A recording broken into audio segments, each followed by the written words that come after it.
Well, I'm happy to report that my stem cell transplant went smoothly today and all is well. I'm feeling great still. Now begins the battle between the chemo and the blood cells and the reduced levels that'll be happening in 2 to 3 days. While they're battling, the new stem cells are going to be moving from the blood into the bone marrow. And in that bone marrow, then they'll do what's called engrafting, and they'll get into that bone marrow and start producing new blood cells. So this morning, after I got a few pre-drugs, then Chaplain Scott arrived to do the stem cell blessing.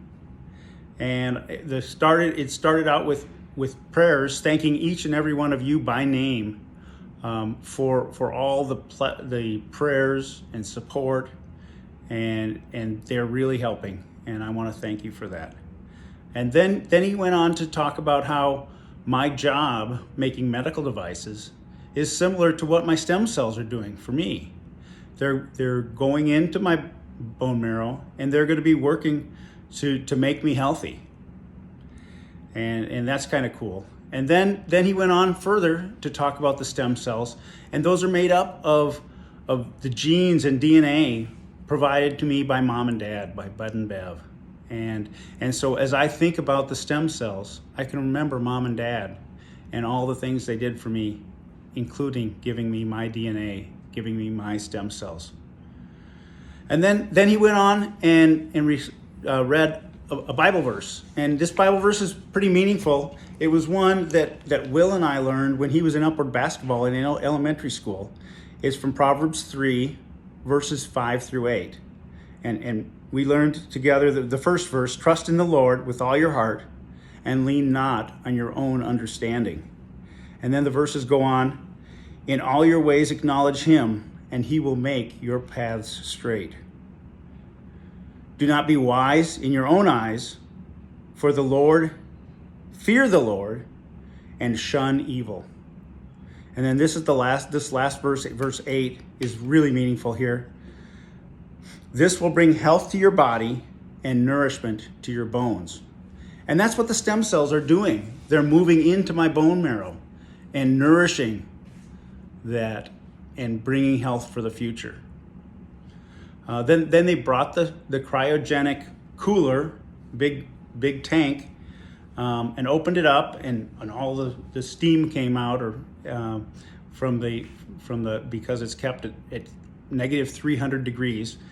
And Chaplain Scott said a blessing over those stem cells that I donated a few weeks ago, and now they were going to be put into my body. So when they took them out of that cooler, they put them into a water bath, kind of like a sous vide, and brought them up to temperature. And it was only just a few minutes, and then they were thawed out enough to be liquid. And then they hung them from the IV pole, and my chemo nurse, the transplant nurse, injected them, infused them into my body, and they moved into my blood, where they'll eventually move then into my bone marrow. So there's a preservative that they use when they store those stem cells called DMSO, and it has an odor and flavor of creamed corn. And this is okay because some people find it objectionable, but I like creamed corn, and so I was kind of looking forward to it. But it also, the odor stays on my breath, and in fact Deb mentioned that hours later she was still smelling it on my breath. And so that's we'll see how long it'll be before it's gone. The only other side effect was during the infusion, I got a little bit felt a little heat on the back of my neck, and apparently my face was flushing red a little bit. But that was cured by just slowing down the infusion a little bit, and it was all fine. So overall, it was a great experience.